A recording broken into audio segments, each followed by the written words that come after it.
से के बाद रुखसती हुई। हज़रत अकील आपके भाई वो कहने लगे अली अब रुखसती हो जानी चाहिए। तो ये दोनों मिलकर आए सलमान फारसी के पास कि सलमान भाई हमारी रुखसती करवा दो। सलमान फारसी का बड़ा एहतराम था, उन्होंने जाकर बात की उम्मे सलमा रज़ी अल्लाह तआला अन्हा से। उम्मे सलमा ने बात की, अल्लाह के नबी से कहा हाँ हाँ आजा ले जाए, आजा ले जाए। तो अली रज़ी अल्लाह तआला अन्हु अपनी ऊँटनी लेकर आए।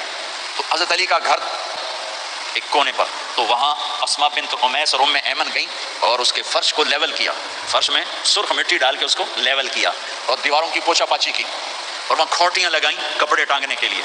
आपने हज़रत आयशा और हज़रत उम्मे हबीबा हज़रत उम्मे सलमा से फरमाया तुम्हें पता है ना मुझे फातिमा से कितना प्यार है, इसे दुल्हन बनाओ। दुल्हन बनाना भी सुन्नत। फिर अली रज़ी अल्लाह तआला अन्हु तशरीफ़ लाए सलमान फारसी और अकील के साथ, ऊँटनी को दरवाजे पर बिठाया।